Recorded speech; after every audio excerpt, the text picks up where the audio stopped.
All right, I wanted to give you some information about our Turkey and Greece trip planned for March 2026. I am super excited about this trip. I am really excited for a number of reasons. Partly because I've never been to Turkey or Greece, and so I am super excited to get to experience some of these places myself for the first time, and also just because of how this trip has the potential to bring the Bible to life, to make things jump off the page that might not have done so before, and to hopefully deepen our walk with Jesus for those of us who are able to go. So, just some quick information about this trip and why you might want to consider going. I have been 2 times now to Israel and Jordan. People always often call these visiting the Holy Land. And the second time I went, I got to lead a trip with our church family. And I loved being able to get to do that. It was so special. It was special for me. I learned things on my second trip that I didn't learn on my first trip.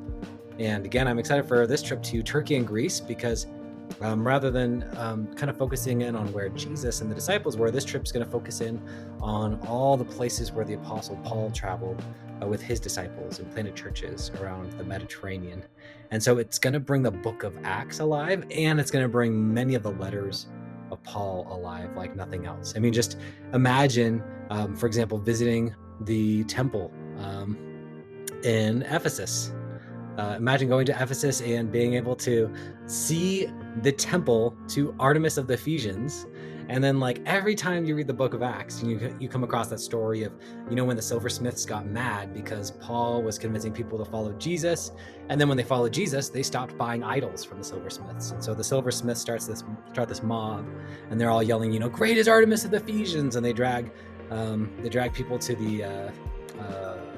the theater, right? And this is the theater in Ephesus, and Ephesus is actually considered one of the best biblical archaeological sites in the world to visit. And so there's just this cool thing of archaeology coming together with the Bible and bringing it to life, where from now on, after you read these scriptures, you'll, I think, read them in a different way. And so I want to encourage you to consider joining us for this trip to experience the world of the early church firsthand. So some of the highlights, we'll be going to Athens. This is where famously in Acts 17, when Paul was in Athens and he was going around talking to people about Jesus, and they're like, what is this babbler trying to say? And then they set a time for the whole city to come and listen to Paul, and he taught them in the Areopagus. So we're going to go to Mars Hill and the Areopagus, a beautiful city. We're also going to go to Corinth. Corinth was considered the sin city, like, of the ancient world, the ancient Las Vegas. It's also interesting because in the ancient world, it was a port city. It was a harbor. And because of the silting that takes place over years, now it's actually like miles away from the water. But there's a canal there now that they tried to dig one way back when, and it didn't work, but now they have one in our day and time. So yeah, beautiful place. Bring the letters of 1st and 2nd Corinthians to light. And one of the things I'm most excited for, and this is actually not even a biblical site, but we're actually doing a custom tour this time with this trip. And one of the reasons we're doing a custom tour is because I really wanted us to be able to see and experience a place called Cappadocia. If you haven't heard of Cappadocia, it's considered a marvel. There's these beautiful and almost like sci-fi um, pillars of stone, and there's dwellings inside of them that people carved out of the rock in generations past. There's actually also too, the story is not just what you see above ground; it goes beneath the surface too. And there's like these underground cities, some of them up to 7 levels deep. And this is also the place actually where early Christians sought refuge when they were martyred and under persecution. And so I organized this as a custom trip, partly to make sure that we would be able to see Cappadocia. It's just, from everyone I've talked to who's been there, says you need to make it work where you can go and see this amazing and like mind-blowing place. So if you joined us last time when we went to Israel and Jordan, or if you've ever been to Petra or seen pictures of Petra, think of it as like Petra is to Jordan what Cappadocia is to Turkey. So that's why we felt like it merited inclusion in our trip. So that's just a couple highlights. We're going many other places than I just listed, but those are just a few of the highlights, some of the ones I'm more excited about. Now, this will be a little bit of a different trip than the last one we took as a church family. So if you've ever taken a Holy Land trip, or if you did join us last time, if you look at this map, this shows basically where we went from north to south. So we went all the way up to the Sea of Galilee in Israel, then down to Jerusalem. That's the midpoint on this map. And then over into Jordan and all the way down to Petra. And yeah, if you look at this map, that's what you're looking at, like all those places. We went other places besides that, but that gives you kind of a reference point. For our trip to Turkey and Greece, these are much bigger countries and there's much greater distances involved. So this is a map of where we plan to go in Turkey and Greece while we're there. So there is going to be a lot more time spent on our bus together. And so there is a downside of that. We are going to spend some of our time driving and just sitting in a bus. Now, I will say, I think there's some upsides to this. A lot of people felt like our last trip was a little too much all at once, where you're tired but we're at the next site and you got to get out and you got to go around and tour. We'll have a little more downtime in between some of the sites on this trip.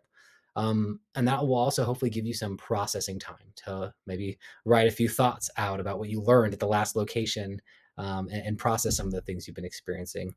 It's also not like it's going to be boring, driving a bus around these countries, because they're beautiful countries. This is just a picture of the countryside in Turkey. From again, everyone I've talked to who's gone to Turkey and Greece said that was one of the things that surprised them, was just how beautiful the countryside is in Turkey and Greece. And so, yes, we'll be on the bus, but we'll be enjoying these beautiful views. There'll be time to relax and recover from the things we've seen and process those things as well. So the trip cost and what's included. The cost of the trip is $4,299 per person, which is a lot. It's more expensive than the last trip we took. Now, I will say this trip is quite a bit longer than the last trip we took. It's about 4 days longer, and again, we're going further, and it will have been 3 years since then. So inflation, as we know, unfortunately, has gone up as well. But I think this is actually going to be a better deal. We have created a custom tour for this trip this time. And so we're hoping to get at least one other church involved. But what that means on a practical level is we'll all be on a bus together with just our church, or just our church and members of one other church, like in our area. So a church from Elizabeth, maybe even, or Denver or Parker. And so what is included in that price is airfare from Denver, private coach and driver, professional tour guide. And so just to clear up any confusion, the way this works is I will not be our tour guide. I will be more like our pastor for our trip and our devotional guide.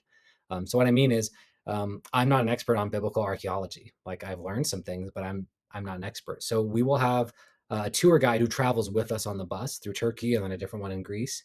And they will go to the sites and explain the archaeology of the sites to us.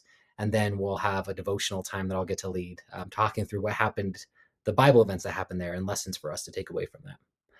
This price also covers all hotel costs. So we'll be staying in 4-star hotels the whole time. At those hotels, they provide breakfast and dinner at those hotels. So the only thing not covered is lunch expenses. So you need to plan to pay for your lunches, and you need to plan for any gifts or souvenirs you want to buy. This price does include tips for our drivers and tour guides and any hotel staff who should be tipped. So that's all included in that price. That's not something you have to plan extra for. So again, when and where, it's a 13-day journey, almost 2 weeks, through Turkey and Greece. We're going to retrace Paul's footsteps. We won't go to all the churches from the book of Acts, but we'll go to quite a few of them. And we'll even see some of the churches that are addressed in the book of Revelation. Our goal is to experience the world of the early church. It's happening March 10th through 22nd, 2026. And again, I want to encourage you to consider joining us. It's going to be a special time. You can find out further information on our church website if you just go to creekside.cc/footsteps of Paul. I will try and figure out a way to link that to this video as well, so you can find that easily. That's where you can find a full itinerary, as well as a breakdown of costs and all those other things. So I would love for you just to prayerfully consider if this is something for you.